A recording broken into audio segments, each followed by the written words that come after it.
Okay, we're going to call the meeting to order. First order of business is roll call. Okay, Representative Andrew. Here. Representative Brown. Here. Representative Connolly. Excused. Representative Harshman. Here. Representative Nyman. Here. Representative Newsome. Here.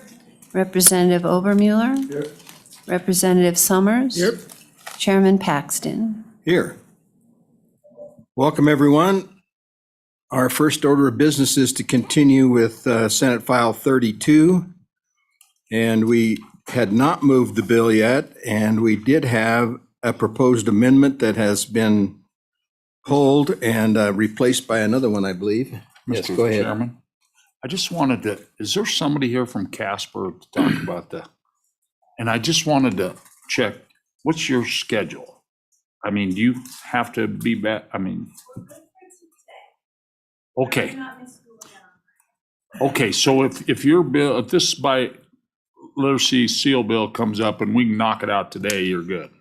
Okay, I just didn't want Yeah, to. we will be considering it second. Okay. We need to finish this one first, but Okay. we will change the order of the bills as it appeared, and we'll be doing your bills second. Thank you, Mr. Chairman. May I just offer that Senator Scott was unaware that this bill was being heard on Monday, and so I'm sure some staff have heard an earful about how he doesn't get his paper notices. So the Senate is still going right now. I know he's done a lot of work on this bill, so I just wanted to offer that. If he'll be down here soon, but we were finishing up debate on another bill, so I offered to come down here and just to let you know he was unaware and would have been here on Monday, and I was tied up in another meeting.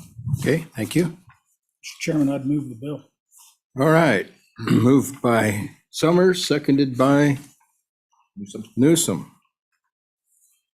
All right, we've pretty well gone through the bill, I believe. If we can go through it again, page by page, if you'd like, or we can move on to the amendment that we have proposed here. Mr. Chairman, members of the committee, you'll notice I sent it out last night via email, and then you also have a hard copy as well, substantially reduced amendment from the large amendment that I provided to you guys on Monday. And I would move this amendment at this point. Pending a second, I'll go through. Second. Moved and seconded. Ladies and gentlemen, what this does is page 3, line 4. This just does give the copy of the screening results, including an explanation of the screening results. That's one thing that we just are looking for to make sure that parents understand this in plain language.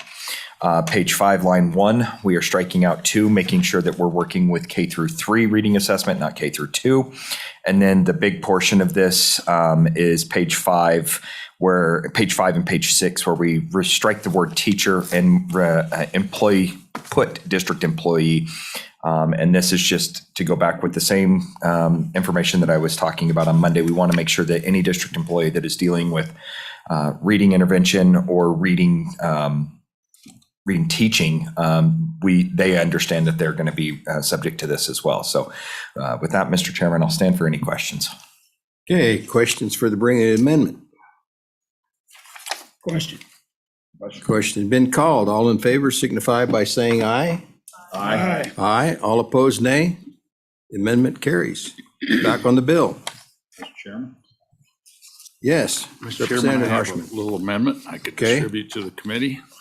And I've got one or two for, I'll put 2 copies up here. Can you hand those? Okay. So this is bringing in a whole nother section of statute. No, this is bringing in the same statute. It's just a paragraph. And it's a really important paragraph that's missing from this bill that we haven't looked at, Mr. Chairman. So, Mr. Chairman, I'd move this amendment, and it's all on this reporting deal on really my questions. So if I could get a second. Okay, seconded. Thank you. Okay, moved and seconded. Go ahead. So, Mr. Chairman, if you look at this bill, Senate File 32, so, it goes into Title 21, 3, Sections 401, but it has paragraph A on page 2 of your bill, paragraph B on page 2 of your bill, and then go to page 5, it's got a new paragraph E. And so you're missing, not all the statute was affected by this bill. And so then in our conversations the other day, and, about, and I guess the part that made me a little kind of work into this a little bit is on the bottom of page 4 of the bill and the top of page 5. Okay, it talks about, there's a lot of reporting requirements in this statute for the department for districts already. Okay, and frankly, I don't think all of them are being done. I mean, I just don't think they're being done the way we anticipate. And that's not a condemnation of anybody. I think it would be a good idea, I think, for us to study and probably eliminate about half of these reporting requirements. But I just want to draw your attention to bottom page 4, Mr. Chairman, and top of page 5. It talks about the Department of Education on the bottom of page 4 shall, and then go to page 5, shall collect kindergarten through grade, now we just amended 3, statewide longitudinal data from assessments selected and performed by each school district, which measures the following skills. Okay, and then I'm not sure if we know what that is, and I'm not. And so here's what I wanted to, and this is the problem I'm trying to fix with this amendment. What we're saying is because we know that 55, 57% on the 3rd, 4th grade YTOP, we know the issue with that number, right? Because that is what's called a cut score. That doesn't mean 45% of the 3rd graders in Wyoming can't read or read at grade level. That means that they didn't maybe push the right button on the iPad, or they're missing some skill, because not all of that is reading skills. And as I sent the test out to all of us, I took the 4th grade English language. I was getting tired of it. I mean, it's long. It's not like it's a little 5-minute test. And I was like, okay, this got to end. Nope, another one pops up. And I just kept going on and on. Well, anyway, so I encourage you all to take it if you haven't. And so my point is, that is not the assessment. If we have a youngster in kindergarten that goes through this screener in September and is showing that, hey, they've got some difficulties, we want to find out what happens in May on that screener with that same child. In Casper, in Natrona County, the second largest school district, is 1,000 kindergartners. Well, if there's 100 kindergartners that showed signs on the screening in September, how many are still showing signs of problems in May? That's what we want to know. And then as we follow that kid, maybe that child was, all the way through kindergarten, 1st, 2nd, through the work and this progress. Hey, 3rd grade, they're off. Boy, we'd like to know that, but I don't think this bill tells us that. I think it continues us to look at the YTOP, or whatever the next version will be. And we know as our kids improve, those cut scores are going to keep improving. You will never see a YTOP with 85% proficiency. It's politically not possible. Okay, so that's not the measure to measure change. And all I'm trying to do is, with this little language in this, and I don't want to put any more stuff on school districts.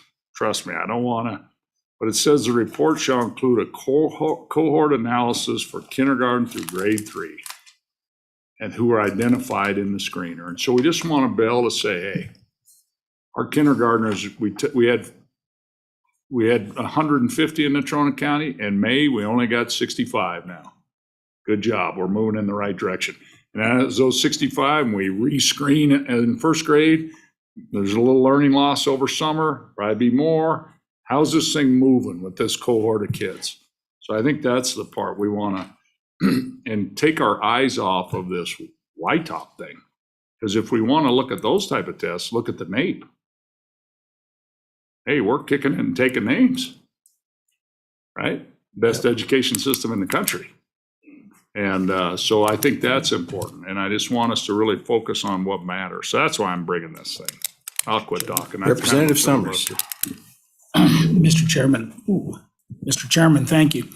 So I'm not opposed to this amendment, but I'm wondering how you think it coincides with Section 4. So what section 4 does is the study, right? And the study shall identify characteristics of students with reading difficulties that place students at risk. And then it goes on, the study required shall include the aggregate number of students by grade and by district identified as showing signs of dyslexia or other reading difficulties or not showing appropriate reading competence as measured by the district screening or assessment instruments. So really what the study is trying to do is to get to what you're saying here in essence, is how do we really identify kids at risk? Is it really related to the Y-top or what is it? And so I'm curious how you envision your amendment fitting in with the study. Representative Harshman? Thank you, Mr. Chairman. I think they can just coincide, and I think that's fine. And the study is a study, and then it goes away. But I think this part, I think, is going to be important because it's important for us to have our focus on that. So I think they run right side by side. I don't think it's a problem, Mr. Chairman. Okay, other comments or questions from the committee? Question. Question's been called. All in favor signify by saying aye. Aye. All opposed, nay. Amendment carries. Any further amendments? Further comments? Mr. Chairman. Go ahead. Vice Chairman Brown? Mr. Chairman, thank you. I just want to say that, the amendment that I had on Monday, after looking through some of the current language that we have in here, we specifically outlined MTSS. And I heard from a few school districts that they certainly have MTSS, and I spoke with the Department of Education. And, they should have a multi-tiered system. That's what we currently have in statute. And so I didn't feel it was necessary to muddle up this particular bill by going in and rehashing that this should be part of that. That's already started this in this bill. So that's the biggest portion of why I pulled back that big amendment.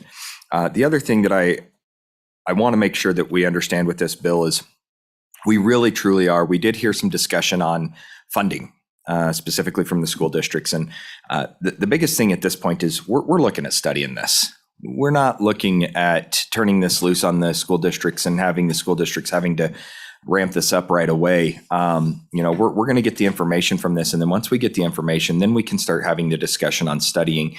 And we did have the Department of Education provide us with the information we were looking for about the assessment piece that we pulled out of the model. So just know that that's not falling on deaf ears. We are certainly working with that still. And we certainly recognize that if we're going to be asking this to be done, we need to consider that it is going to take a cost in order to do this as well. But right now, what we're truly looking for at this point is we want to know the information and the data that we can get, what that's going to cost. And then next year, and I've already put in the interim topic request to keep this at the top of our priority list. This is not a one and done. This is the first step in multiple steps to get this issue fixed. So, Mr. Chairman, I don't want perfect in my eyes to be the enemy of good. So I think we have a very, very good bill right now that does exactly what we're trying to do. And I would ask for an aye vote. Okay, Representative Summers. Mr. Chairman, thank you. I'm in support of the bill. I do think the First Amendment that was brought cleaned up language revolving around the study.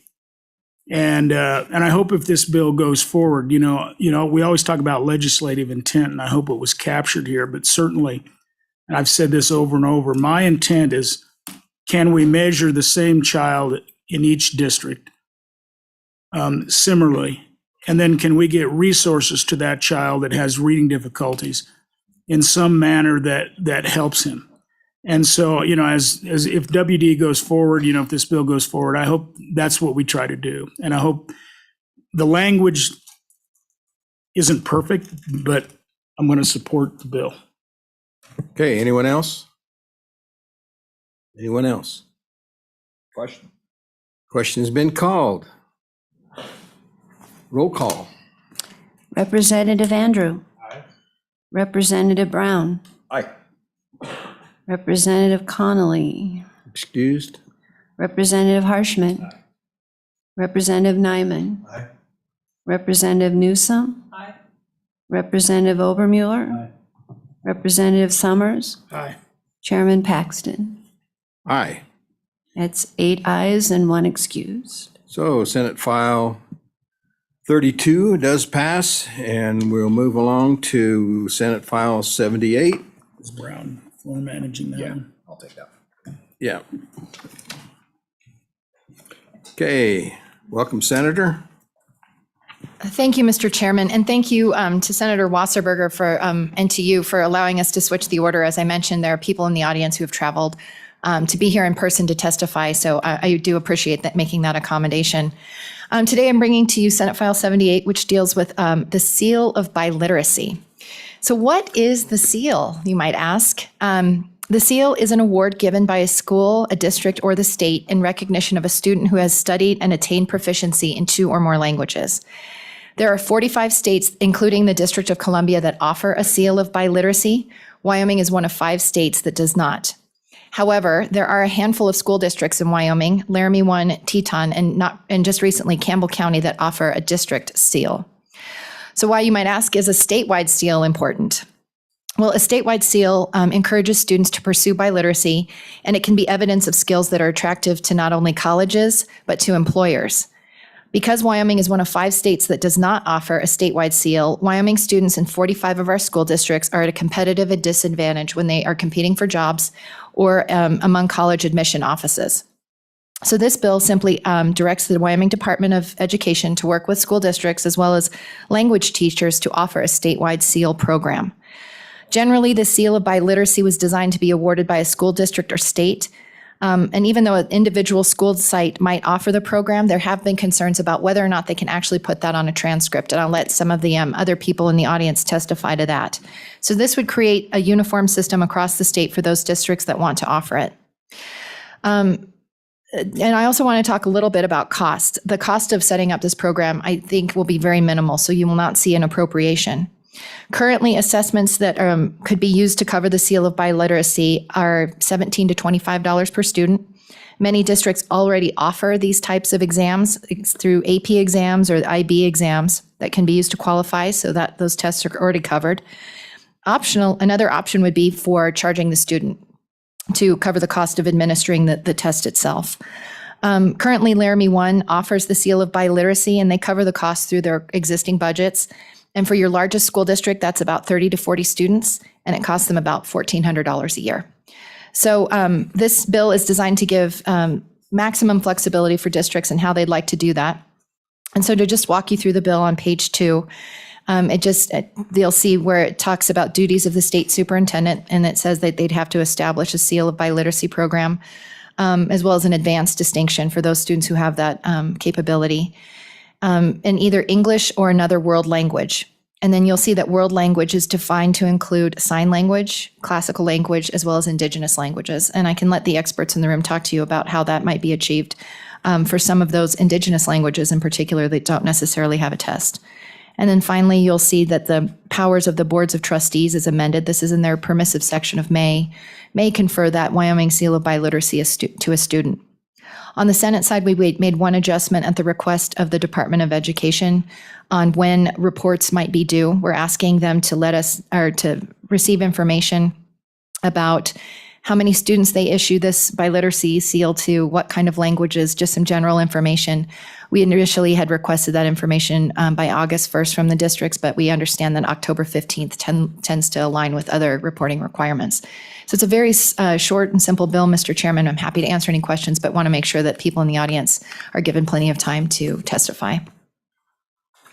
Representative Summers. Mr. Chairman, thank you. So my question is, and I don't know the answer to this, are all school districts able to provide the curriculum in order to be eligible for this award, or is this simply an award that would only be utilized in very large school districts?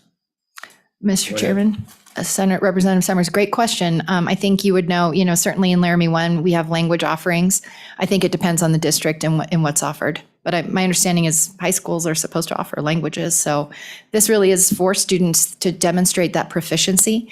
But aside from that, if you think of a community that has a very, bilingual community, maybe you don't have a student who like learned Spanish speaking as their native language and then now have learned English and know both. So, do they need to show that they took a whole bunch of Spanish classes?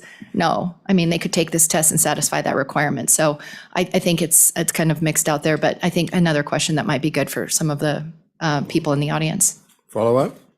Mr. Chairman, thank you. So what level of proficiency does this require? How much coursework if you started from ground zero? I just want to understand if everybody if every district in Wyoming is going to be eligible for this. Go ahead. Chairman Paxton, I don't know. I mean, I don't know what students are out there. I can tell you that Senator Rothfuss has worked on this issue, and he had a prior version of this bill, which was really long. It talked about grade levels, the types of tests, and all of those kind of details. I thought a better tact would be to allow the state superintendent and the Department of Education to work through those details. And so that you'll see that the bill would require the state superintendent to work with a group of language teachers, or may work with them. I suspect that they would rely on that expertise. But I don't think this is something that's easily awarded. I think if you took one level of, a couple of Spanish classes, I don't think you're going to achieve that. But I'd let the experts in the audience answer that. Okay. Anyone else on the committee? All right, thank you. State Department of Education, would you like to weigh in?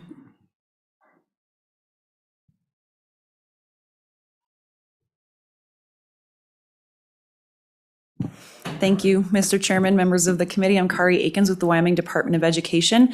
Just want to provide some information. The Seal of Biliteracy does not actually require any specific coursework. It requires a demonstration of proficiency in the two languages. And that is most commonly done through an exam. Because 45 other states have done this, and there is a national organization, we have really good guidance on what might be at least a starting point for the discussion of what is considered good enough proficiency to receive the seal or an advanced distinction. I've already actually, in fact, received information from the Ministry of Education in Taiwan saying this would be our recommendation if you want to adopt the Mandarin language.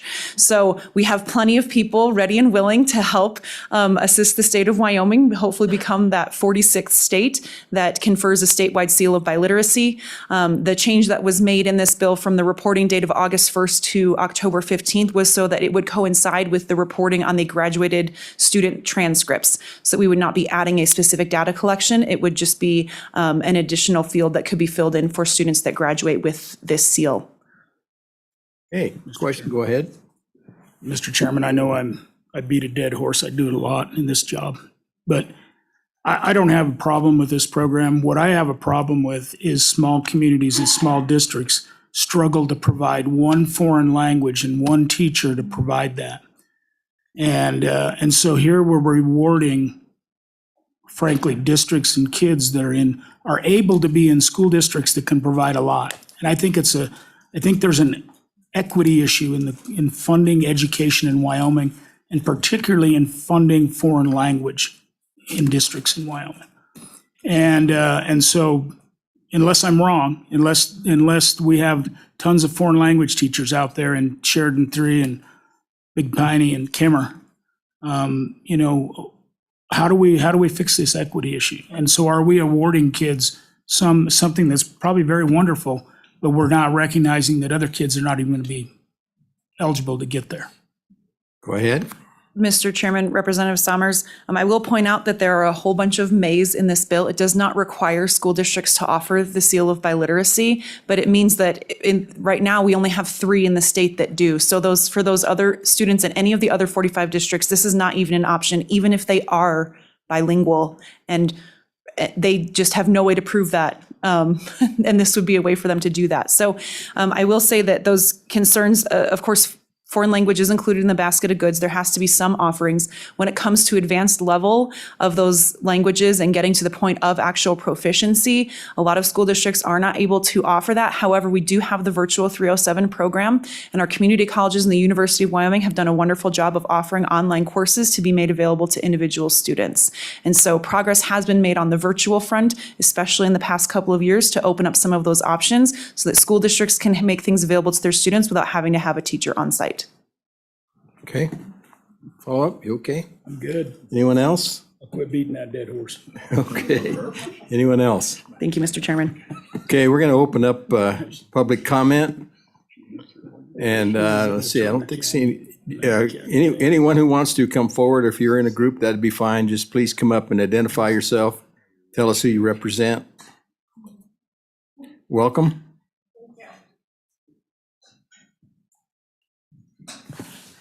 Mr. Chairman, members of the committee, good afternoon. My name is Catherine Banky. I'm a Spanish teacher in Casper, and I'm here today with my colleagues representing the Wyoming Association of Language Teachers Seal of Biliteracy Task Force.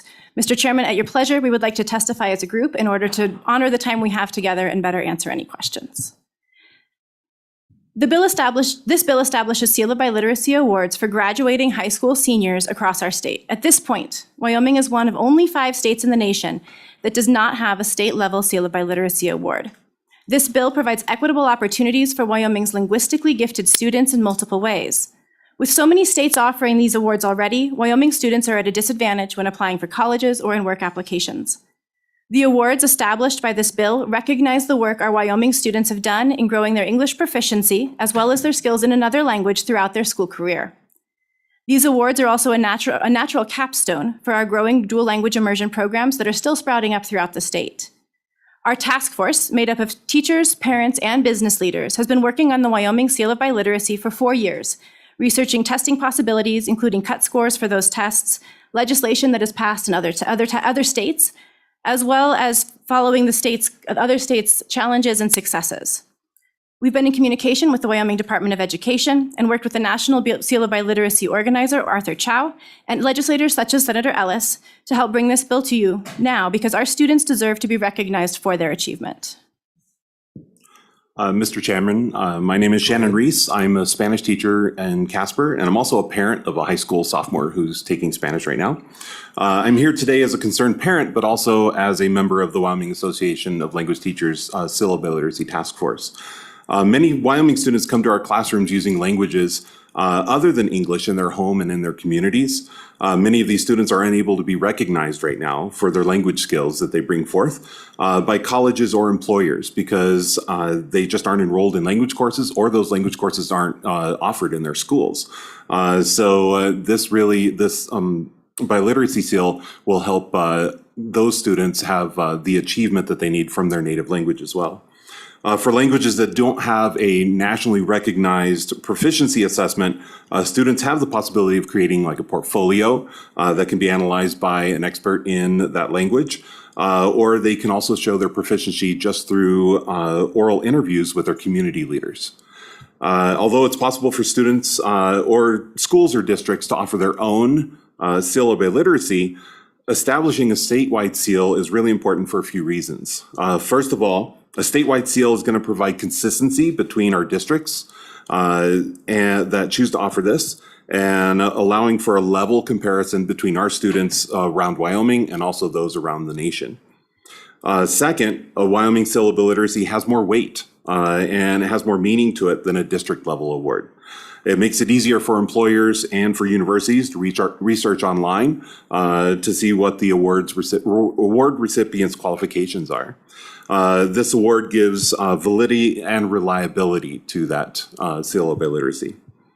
And finally, while a couple of schools and districts are already offering this award, some district counselors are of the understanding that it's not possible to include the recognition on the students' official transcripts without the award being official through legislation or through statewide policy. Many districts also have policies that require statewide status for some type before allowing students to wear cords or medallions at graduating ceremonies as well. Thank you. Mr. Chairman and representatives, I'm Sarah Evans. I teach French here in Cheyenne, and I'm also part of the team that has offered the Seal of Biliteracy on a district level here in Laramie 1.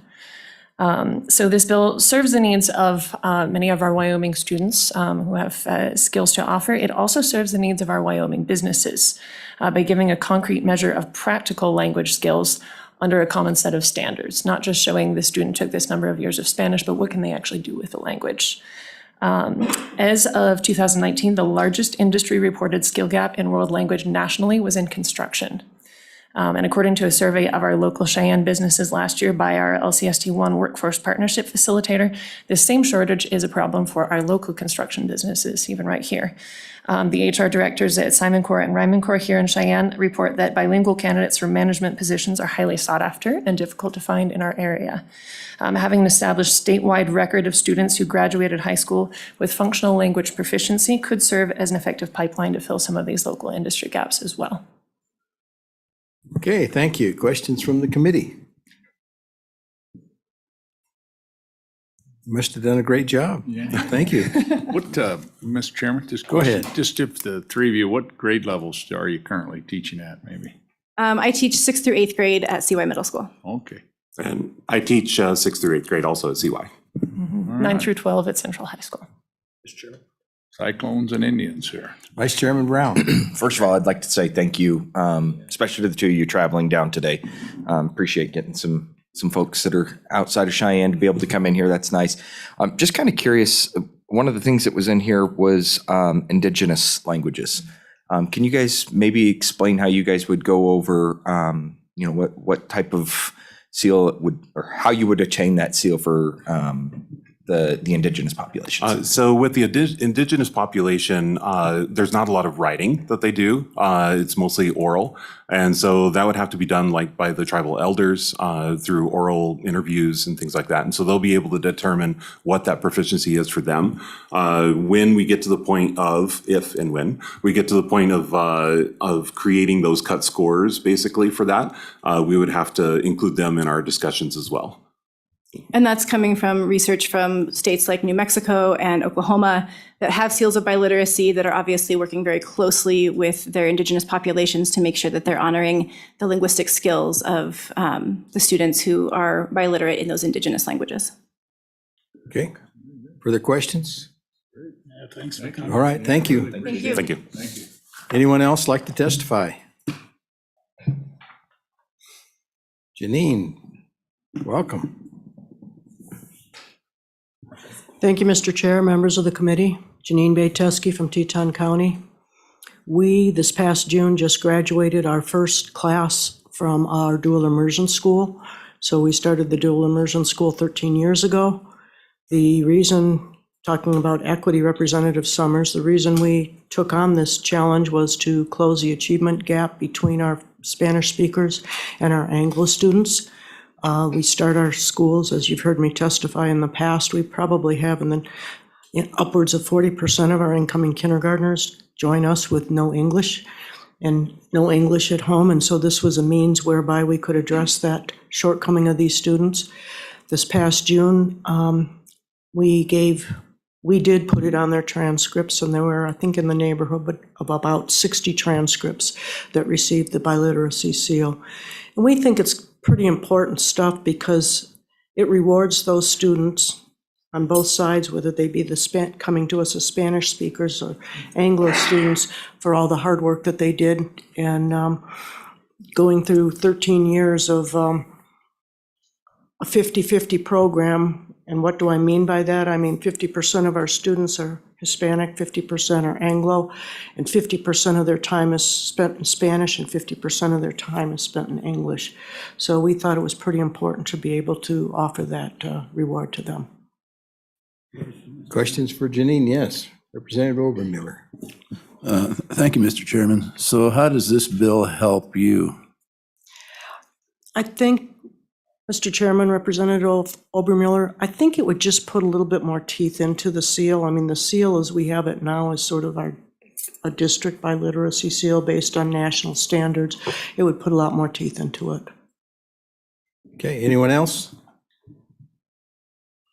Okay, thank you. Anyone else like to testify on this bill? Senator, welcome.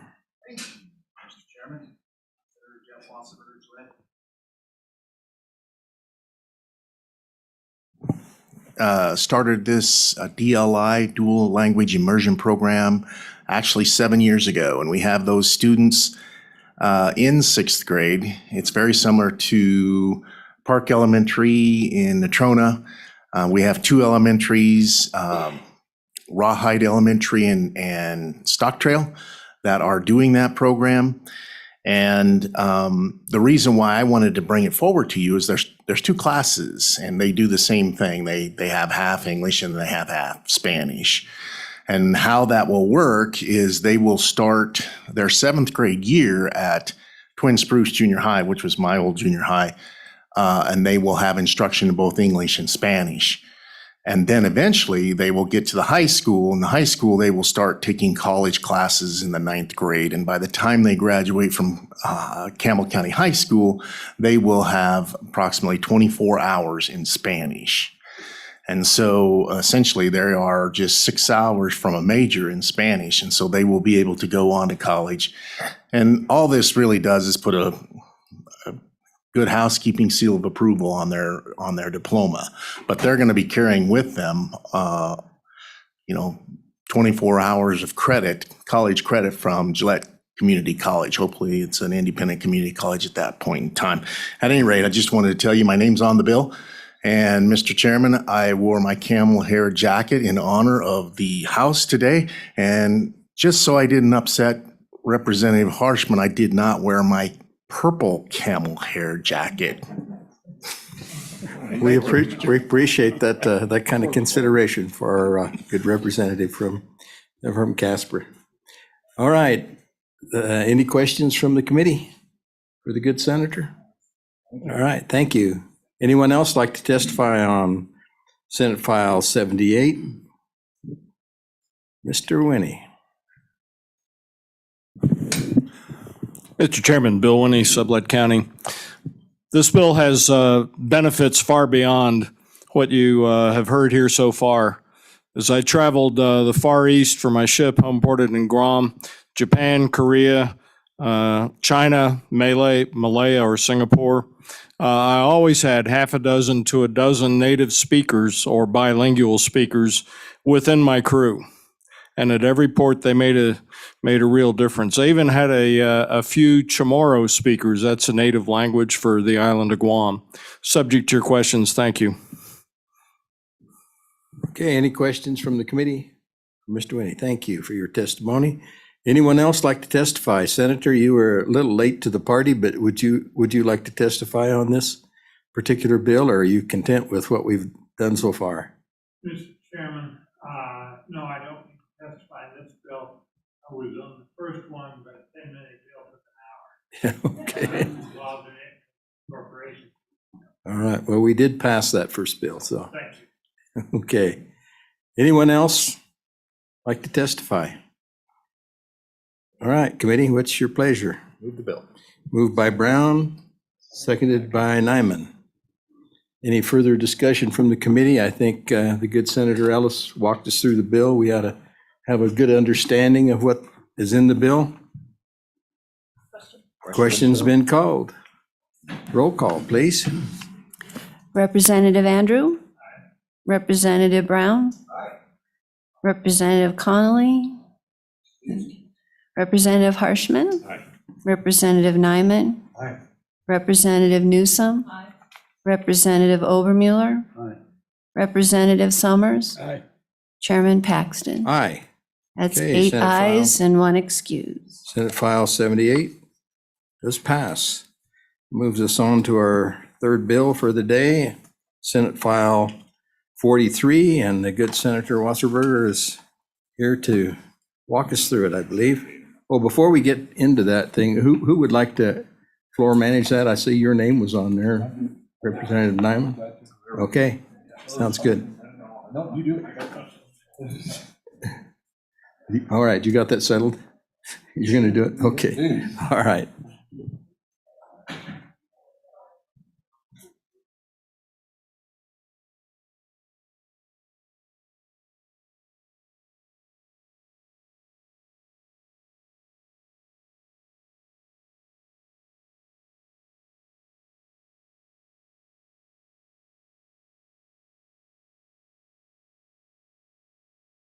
Okay, Senator. Oh. That works.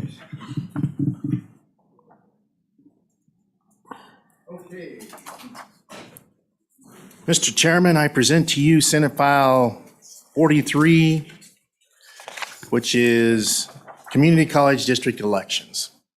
And as many of you know, last year, the Wyoming Community College Commission allowed a bill to be sent to the legislature. They approved Gillette College to seek an election.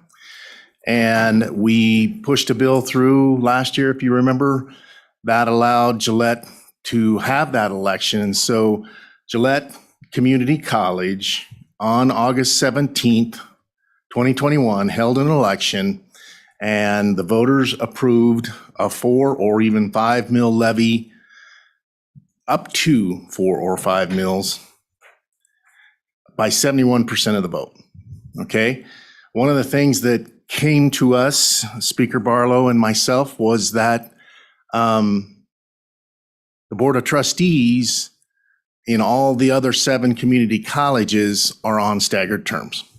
And that's how we do it. We do that with our school districts. And so this particular bill, we found that according to statute, they were all on the same term. Okay, so all this bill does is stagger the term. And so essentially, if you see the first box, that's what's called the initial election. And that election took place on August 17th, 2021. They will have a 3-year term, and then it comes, the next election is called the first regular election. And so all of them will run, but the 4 top vote getters, according to the bill, will be up for re-election in 2024. Oh, I'm sorry, November 24th. All 7 of them will run. And then the top 4 will run in 2028. The bottom 3 will run in 2024, but they will serve a 2-year term in November 2026. They will run 4 years later in 2030. That's all the bill does. There is a standing committee amendment, which on page 4, line 10, this was brought to us by our county clerks. And essentially on page 4, line 10, we insert certification of the, which means that the bill actually meant that we had to certify the election literally the day after the election. And all that does is allow on a Tuesday, by the following Friday, they have to certify that election. Gives them a little bit of time, came to us from the county clerks, and that's the way it should be. The other thing in that paragraph on page 4 that caused a little bit of a scramble was that the Community College Commission certified the election. And so we changed that to the county clerk. And Mr. Chairman, that's the bill. It's a simple little bill sitting here on Capitol Hill. You know, if you know Schoolhouse Rock, you know what I'm talking about. And I stand for questions, Mr. Chairman. Okay, questions from the committee. Do you want him to walk us through it page by page, or should we let him off the hook on that part? Just let it go, man. All right, okay. We won't hold your feet to the fire then. All right, questions from the committee. Boy, as an old teacher, you did a great job because there's no questions. I had one, but I'm just going to leave it be. I was just going to ask why we didn't get it right the first time. But I know. Well, and that's what came through. You know, Eric and I found that out, and just, okay, we're going to have to fix this. And the county clerks are really glad we're fixing it too. Yeah. Mr. Chairman. Who's got a question? Anybody? Oh, Representative Harshman. Just a quick, before we let former Representative Senator Wasberg off seat, just want to, for the House Education Committee, because he doesn't serve on Senate Education, but there's probably no person has done more for education in the state of Wyoming than Representative Senator Wasberger. Literally. And you go back to the map 1, map 2, map 3, maybe Dick Erb too, right? And all those negotiations, those only a few people even know about it. And it's truly amazing the lifetime of work you've done. So, and that'll go on long after we're all gone. So great job. Appreciate all your work. Thank you, Great job. thank you. Thank you. All right, anyone else from, we got all the questions out of the committee, I guess. We'll open it up for public testimony. State Department, do you want to weigh in first? And okay. Introduce yourself, please, and tell us who you represent. Mr. Chairman, I'll be quick. I'm Mary Langford, and I have the honor of representing the county clerks of the state of Wyoming. We've had the opportunity to review this bill. We did make some amendments, and we fully support it. So it will be administrable from the county clerks, and we're pleased to be able to help. So, Okay. and I'm ready for any questions. Questions for Mary? Thank you for your input. You're welcome. Thank you. All right. Yes, come forward, please.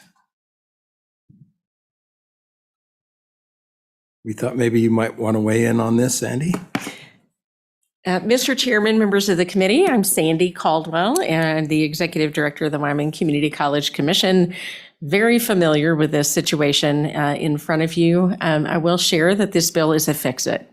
It definitely, to answer Representative Brown's question, it wasn't provided in the statute. So this is a situation that all of the other colleges already had staggered terms by the time the statutes were written.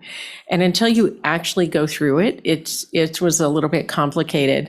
In fact, when this was coming forward for the election, we had a challenge providing any guidance because we had to send them to 3 different sections of the statute, and finally just said, we have to turn this over to the Secretary of State and for the county attorney and the county clerk to try to figure this out. So it was something that it didn't provide what needed to happen, and this bill does that. And also the change from the amendment, actually that wasn't the amendment. The amendment provides for certification. That's also critical because you can't officially notify anyone until then, so that amendment actually cleaned that up. And then finally, moving the notification from the Community College Commission to the county clerk also makes sense. It was very awkward that I had to get the information from the county after it was certified so that I could notify the new trustees. It just makes sense that the county does that like they do every other election. So that I'm happy to answer any questions, Okay. but Thank you. Questions from the committee for Dr. Caldwell? All right. Well, we're easy to get along with today for some reason. Had too late a night last night, I guess. Anyone else like to testify? Anyone else? Good speaker, you don't want to weigh in? Okay. All right. All right, committee, what's your pleasure? Move the bill. Move the bill. Is there a second? Seconded by Harshman. All right, further discussion? Further discussion? Question's been called. Roll call, please. Representative Andrew? Representative Brown? Representative Connolly? Excuse. Representative Harshman? Representative Nyman? Representative Newsom? Representative Obermuller? Representative Summers? Aye. Chairman Paxton? Aye. That's 8 ayes and 1 excuse. Okay, the bill passes. Anything else for the committee? We do have a deadline coming up on Friday for our interim topics, and I sent you an email. There is a form that you can fill out on the website to submit those, and so please get those in by Friday, and we will be meeting with our counterparts on the Senate to finalize that next week. I think, when is that? Do we have that on, is it on Wednesday at Yes. 8:30? Wednesday at 8:30 in room 110. Okay, in room 110. All right. Anything else for the good of the cause? Oh, go ahead. I want to thank you and the committee for hearing my bill. As always, you have my help. Thank you. All right, no further business. The meeting is adjourned.